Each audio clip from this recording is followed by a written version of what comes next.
Sekolah masuk jam 5 pagi, ASN masuk jam 5.30 di Provinsi NTT, provinsi yang tercatat angka stuntingnya tertinggi di Indonesia. Ini maksudnya bagaimana ya? Stunting adalah masalah gizi kronis akibat kurangnya asupan gizi dalam waktu panjang sehingga mengakibatkan terganggunya pertumbuhan pada anak. Jadi kita kembali, apakah dengan masuknya jam 5 pagi membuat anak menjadi lebih sehat? Atau kebiasaan baru, apakah yang akan membuat NTT, Nusa Tenggara Timur, menjadi champion province atau provinsi juara? Angka stunting akan turun misalnya, mengalahkan Bali sebagai provinsi paling sehat di Indonesia dalam hal masalah stunting, atau akan menjadikan Nusa Tenggara Timur provinsi yang PDB-nya saat ini masuk 6 terendah di Indonesia jadi yang tertinggi misalnya. Mana ya dari kebijakan tersebut yang ada korelasinya dari membuat angka stunting turun atau PDB naik dengan datang ke sekolah jam 5 pagi? Atau Nusa Tenggara Timur sedang membangun kebiasaan agar membuat pribadi unggul, lebih produktif, di mana waktu bangunnya jadi panjang, yang membuat kebiasaan baru masyarakat Nusa Tenggara Timur menjadi manusia pejuang yang rajin. Mungkinkah bisa begitu dengan bangun jam 3 pagi atau sekolah jam 5 pagi?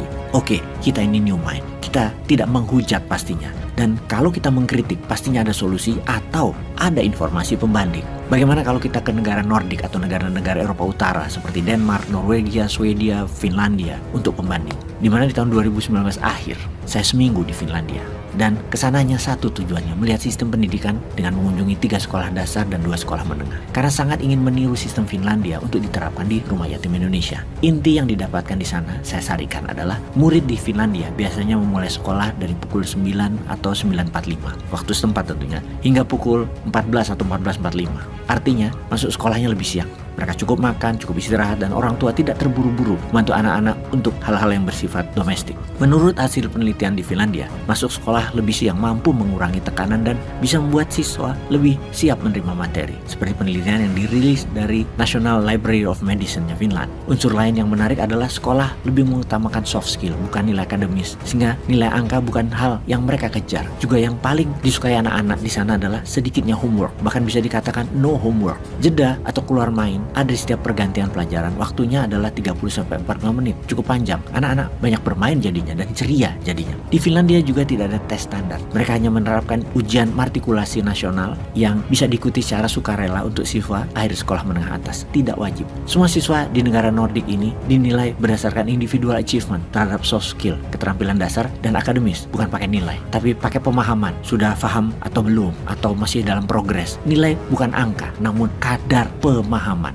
Dalam hal kurikulum, Finlandia mengutamakan kolaborasi bukan kompetisi. Jadi tidak ada ranking di kelas. Selain itu, tidak ada yang namanya sekolah unggulan dan non-unggulan. Bagi Finlandia, kerjasama adalah hal yang wajar dibanding persaingan yang diprioritaskan sekali lagi dalam soft skill anak-anak. Finlandia menjadikan hal dasar seperti lingkungan siswa dan tingkat kebahagiaan mereka, kesehatan adalah hal-hal prioritas lainnya. Pemerintah berusaha membuat lingkungan sekolah menjadi tempat yang nyaman bagi para siswa. Pendidikan merupakan instrumen untuk mengimbangi ketimpangan sosial. Semua siswa itu menerima makanan dan pelayanan kesehatan sekolah gratis. Bimbingan individual atas minat dan bakat itu diprioritaskan. Tidak murah dan tidak mudah pastinya untuk Indonesia ikuti. Namun Indonesia pasti punya cara yang nantinya kita akan sampai sana, yaitu menjadi anak bahagia, guru bahagia, dan orang tua bahagia. Dalam aturan sekolah di Finlandia, usia masuk anak ke SD di sana disebut masa edukasi adalah mulai sekolah dasar, bukan TK atau playgroup. Anak-anak masuk sekolah di usia lebih tua, yaitu saat mereka berusia minimum 7 tahun dan baru belajar baca tulis di sekolah dasar, bukan di playgroup baca tulisnya, yang hanya kelas bermain, belajar baca tulis dan hafalan tidak ada di sana. Anak-anak usia 7 tahun ke bawah adalah usia bermain dan berkolaborasi sedini mungkin. Itu yang diajarkan, itu diprioritaskan. Sekali lagi, bukan akademis dan hafalan prioritasnya.